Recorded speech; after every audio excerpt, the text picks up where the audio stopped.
Shalom, salam berkat dari kami untuk pendengar sekalian. Saat ini pendengar akan diberkati dengan program Hari Ini Harinya Tuhan bagian yang ke-8.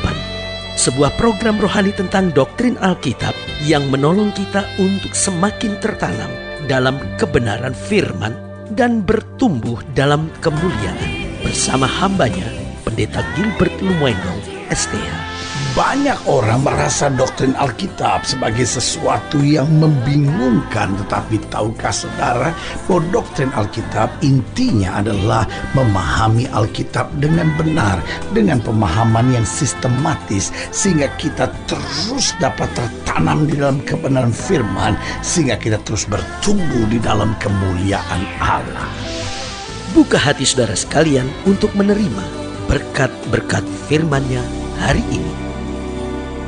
Kali ada seorang anak muda bertanya kepada saya begini. Anak muda ini berkata, "Pendeta, sebetulnya dalam hidup Kristen ini yang paling penting karunia atau karakter?" Wah, saudaraku, pertanyaan ini sangat menggairahkan buat saya. Buat saya pertanyaan ini sangat luar biasa karena memang dua hal ini adalah dua hal yang sangat luar biasa. Lalu saya tanya, anak muda, kenapa aku bertanya demikian gitu? Lalu dia bilang gini, "Pendeta, karena saya perhatikan ada banyak orang yang punya karunia-karunia luar biasa, tapi karakternya gak bagus. Dan itu bisa jadi batu sandungan. Lalu apa lagi?" Lalu dia bilang sama saya gini, "Tetapi secara jujur harus saya akui, ada banyak orang karakternya bagus, tapi pelayanannya gak ada karunia. Jadi betul sih kita kagum gitu, wah karakternya baik sekali orang itu gitu. Tapi kok pelayanannya begitu-begitu aja gitu, nggak ada terobosan rohani yang luar biasa gitu. Nah sementara ada banyak orang punya karunia-karunia hebat, tapi arogannya luar biasa gitu. Punya karunia-karunia hebat, tapi orangnya kok kasar gitu. Orangnya kayaknya egois banget, mau menang sendiri gitu. Dan mengandalkan karunia-karunia yang ada padanya gitu. Kayaknya karena saya dapat karunia berarti saya dapat endorsement gitu. Kayaknya dapat jaminan dari Tuhan bahwa ini nih hamba Tuhan yang luar biasa nih. Nggak ada yang seperti dia. Dan saudaraku yang kasih dalam Tuhan, memang saya pikir, wah ternyata menarik juga ya. Bahwa waktu saya dapat kalimat seperti itu baru saya pikir, dua hal ini harus seimbang. Nggak bisa kita lihat mana yang lebih hebat, punya karunia tanpa karakter atau punya karakter yang baik tanpa karunia. Ada yang bilang bahwa enggak dong, yang penting karakter yang baik, biarin nggak punya karunia. Loh, saya bilang kalau karakter orang baik pasti disertai dengan karunia-karunia. Loh, itu kan sederhana aja kan. Kalau kita memang siap untuk itu, layak untuk itu, maka Allah akan mencurahkan buat kita. Jadi dua hal ini harus berjalan bersama-sama. Waktu kita punya karakter yang baik, maka otomatis karunia-karunia menyertai, ya kan. Nah, waktu kita punya karunia seharusnya didasarkan dari karakter yang baik itu. Karena Paulus dengan tegas kan bilang, kamu sudah mulai dengan roh sampai kamu menerima karunia. Nah, jangan kamu mengakhirinya dengan daging. Nah, saya percaya waktu hidup Kristen kita seimbang antara karakter dan karunia, maka saya percaya hidup kita akan jadi berkat buat banyak orang. Haleluya. Selamat datang dalam program kita Hari Ini Harinya Tuhan, sebuah program rohani yang membawa kita masuk dalam pengenalan akan firman Allah, sehingga kita menjadikan firman Tuhan sebagai dasar keseharian hidup kita. Dan saudara gue yang kasih dalam Tuhan, ini yang saya percaya, selama kita menjadikan firman Tuhan dasar keseharian hidup kita, maka langkah-langkah kita adalah langkah-langkah yang berjalan dalam kemenangan. Haleluya. Kita sedang bicara tentang karunia-karunia Allah. Nah, saya percaya karunia-karunia Allah adalah sesuatu yang sangat penting, karena setiap kita seharusnya menyadari bahwa kita membutuhkan karunia Allah. Baik karunia Allah untuk pelayanan, baik karunia Allah untuk kita jadi berkat dalam kehidupan kita masing-masing, maupun karunia Allah untuk kita dapat mendapatkan penghasilan dalam hidup ini. Karena itu juga bagian dari karunia Allah, bagian dari talenta yang Tuhan percayakan buat kita. Nah, dalam program ke-648 ini kita sedang membahas dari 1 Korintus 12. 1 Korintus 12 ayat yang pertama sampai ayatnya yang ke-11. Saya beri kesempatan untuk setiap saudara yang mau ambil Alkitab saudara, sehingga kita bisa sama-sama mempelajari. Saudara-saudara yang juga mengambil catatan alat tulis, sehingga kita sama-sama bertumbuh dalam kebenaran firman Tuhan. 1 Korintus 12 ayat yang pertama. Sekarang tentang karunia-karunia roh, aku mau saudara-saudara supaya kamu mengetahui kebenarannya. Kamu tahu bahwa pada waktu kamu masih belum mengenal Allah, kamu tanpa berpikir ditarik kepada berhala-berhala yang bisu. Karena itu aku mau meyakinkan kamu bahwa tidak ada seorang pun yang berkata-kata oleh roh Allah dapat berkata terkutuklah Yesus. Dan tidak ada seorang pun yang dapat mengaku Yesus Allah Tuhan selain oleh Roh Kudus. Ada rupa-rupa karunia tetapi satu roh. Dan ada rupa-rupa pelayanan tetapi satu Tuhan. Dan ada berbagai-bagai perbuatan ajaib tetapi Allah adalah satu yang mengerjakan semuanya dalam semua orang. Tetapi kepada tiap-tiap orang dikaruniakan pernyataan roh untuk kepentingan bersama. Sebab kepada yang seorang roh memberikan karunia untuk berkata-kata dengan hikmat. Dan kepada yang lain roh yang sama memberikan karunia berkata-kata dengan pengetahuan. Kepada yang seorang roh yang sama memberikan iman. Dan kepada yang lain ia memberikan karunia untuk menyembuhkan. Kepada yang seorang roh memberikan kuasa untuk mengadakan mujizat. Dan kepada yang lain ia memberikan karunia untuk bernubuat. Dan kepada yang lain lagi ia memberikan karunia untuk membedakan bermacam-macam roh.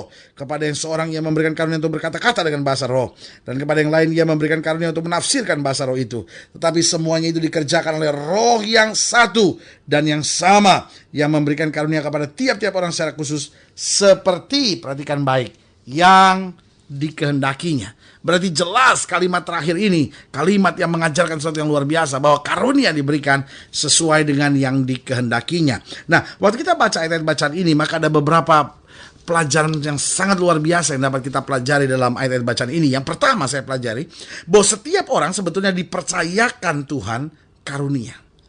Nah, kita menyadari bahwa karunia-karunia yang Tuhan percayakan itu memang setiap orang berbeda. Kita nggak bisa sombong dan berkata, wah karunia saya dong begini. Lalu kita membanggakan karunia kita. Loh, karunia bukan untuk dibanggakan kok. Karunia itu adalah sebuah tugas.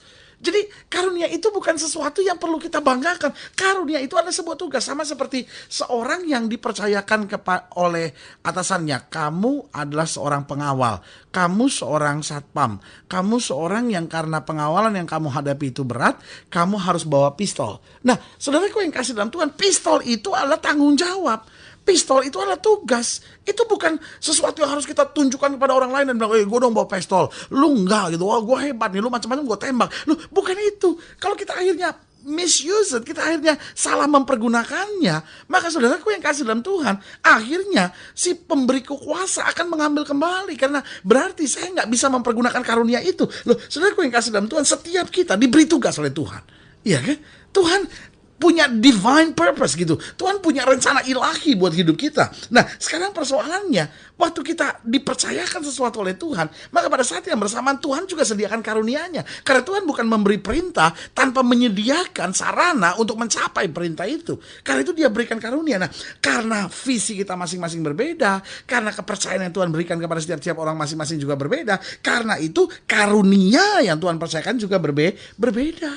Jadi saudara, yang lain gak usah kecil hati, yang lain gak usah kecewa, yang lain gak usah sombong, ya kan? Saling menghargai, saling melengkapi, saling mengerti tugas masing-masing. Maka itulah yang akan membuat kita jadi berkat buat banyak orang.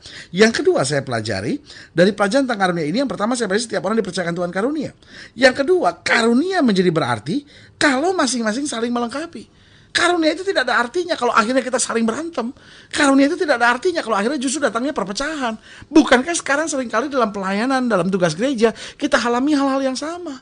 Ada orang-orang yang karena merasa dirinya dipercayakan Tuhan karunia hebat, akhirnya dia udah mulai melawan pada pimpinannya. Akhirnya mulai memberontak, akhirnya buat gereja baru, akhirnya mulai menghasut jemaat. Nah, saudaraku yang kasih dalam Tuhan, ini gak benar. Dan kita sebagai orang percaya jangan ikut yang karunia-karunia seperti itu. Kita jangan ikut akhirnya arus-arus yang seperti itu. Kita tahu itu salah, saudara-saudara. Tuhan percayakan karunia bukan untuk saling berkelahi, bukan untuk saling siapa yang lebih hebat, tapi Tuhan percayakan karunia untuk saling melengkapi. Karena karunia menjadi berarti kalau masing-masing saling melengkapi. Yang ketiga saya pelajari, karunia Tuhan sediakan agar jiwa-jiwa diselamatkan. Jadi fokus karunia itu bukan siapa yang lebih hebat.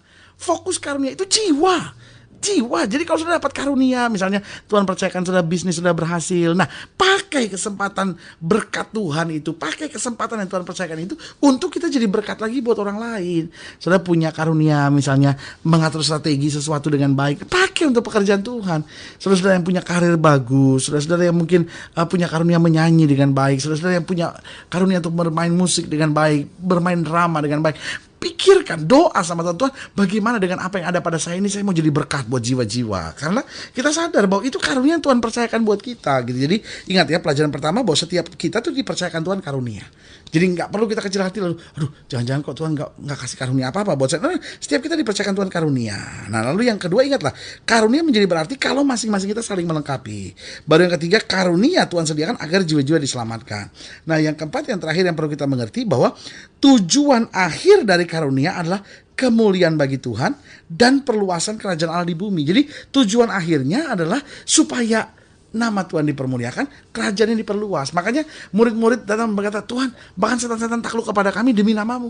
Yesus bilang jangan bersuka cita karena setan-setan takluk, tapi bersuka cita karena namamu terdaftar di sorga. Jadi Tuhan tertarik pada perluasan pekerjaan Allahnya ini, supaya kamu terdaftar, supaya kamu diselamatkan. Karena Yesus mengerti betul gitu bahwa pencuri itu datang hanya untuk mencuri, membunuh, membinasakan. Setan mau sekali supaya saudara itu keluar dari kerajaan Allah. Setan mau sekali supaya banyak orang akhirnya terseret dan terlempar ke dalam neraka. Tapi saudaraku yang kasih dalam Tuhan, waktu Tuhan percayakan karunia buat kita, supaya kita lewat hidup kita, lewat pelayanan kita, lewat apa yang ada pada kita, kita bisa menyatakan kemuliaan Allah. Dan akhirnya bukan hanya menyatakan kemuliaan Allah, tapi akhirnya memperluaskan kerajaan Allah, sehingga lebih banyak orang diselamatkan, lebih banyak orang diberkati. Dan akhirnya kita melihat setan gak lagi punya kuasa. Karena apa? Karunia kita pakai untuk perluasan pekerjaan Tuhan. Saudara gue yang kasih dalam Tuhan, saya percaya karunia tidak pernah bisa dipisahkan dari pelayanan. Pelayanan itu selalu akan disertai dengan karunia. Karena Alkitab berkata bahwa tanda-tanda heran dan mujizat akan menyertai setiap orang yang percaya. Tetapi juga jangan salah, karunia yang Tuhan percayakan ini menuntut karakter yang luar biasa. Semakin kita dapat karunia yang luar biasa, maka semakin karakter kita harus kita jaga. Karena beberapa pelajaran penting sudah kita pelajari hari ini, bahwa setiap orang dipercayakan Tuhan karunia. Ingatlah, karunia menjadi berarti kalau masing-masing saling melengkapi. Karena karunia kita berbeda. Kenapa berbeda? Karena Allah kita adalah Allah yang kreatif. Saya percaya di balik perbedaan-perbedaan kita ada kreativitas Allah yang sangat luar biasa. Jadi saudaraku yang kasih dalam Tuhan, ketika rumah tangga berbeda, gak perlu ada keributan besar. Kalau ada perbedaan, ingatlah, itu kreativitas Allah. Segala sesuatunya akan menjadi lebih indah. Bahwa di tengah perbedaan, kita akan semakin dewasa, saling melengkapi, saling mengerti, saling memahami, saling mendorong dalam terang kasih Tuhan. Haleluya. Dan yang ketiga juga kita harus ingat bahwa karunia Tuhan sediakan agar jiwa-jiwa diselamatkan.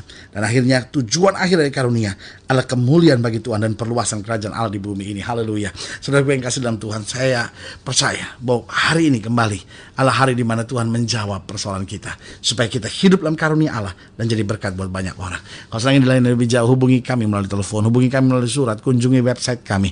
Karena kami ada untuk membawa Bapak Ibu Saudara senantiasa lebih dekat pada Tuhan, mengalami kasih kuasa mujizat yang luar biasa. Haleluya. Melalui program ini secara khusus juga saya mau berdoa untuk setiap pendengar sekalian, saudara-saudara yang sakit, saudara-saudara yang berbeban berat, saudara-saudara yang sedang dalam masa-masa yang sukar, bahkan saudara-saudara yang hari-hari ini rindu sekali karaktermu diubahkan, karunia-karunia Allah dicurahkan. Kita mau berdoa untuk setiap saudara sekalian, karena kita percaya bahwa bagi Allah tidak ada perkara yang mustahil. Saudara ingin didoakan, boleh taruh tangan kanan saudara di dada dan kita doa. Bapa dalam nama Yesus, hamba doa buat yang sakit, hamba doa buat yang berbeban berat, hamba doa buat setiap rumah tangga yang sedang goncang, orang-orang muda yang sedang membutuhkan jamahan Tuhan, setiap pendengar yang sedang membutuhkan mujizat. Bapa, hamba doa di dalam nama Yesus, kemuliaan Tuhan nyata. Bahkan mereka yang rindu untuk karakternya diubahkan, karunia-karunia Allah dicurahkan. Bapa, hamba berdoa di dalam nama Yesus, terjadi sesuai dengan iman mereka, sehingga hidup mereka boleh jadi berkat dan hidup mereka boleh meluaskan pekerjaan Tuhan. Terima kasih Bapa. Di dalam nama Yesus kami berdoa. Haleluya. Amin. Saudara yang kasih dalam Tuhan, kita sudah berdoa. Ingat, Allah tidak pernah lalai menepati janjinya. Indah saatnya buat kita untuk bangkit bersemangat, bersuka cita dalam menghadapi segala perkara. Karena kita tahu bersama Yesus kita cakap menanggung segala perkara. Doa saya menyertai saudara, dan jangan lupa jadikan hari ini harinya Tuhan. Haleluya.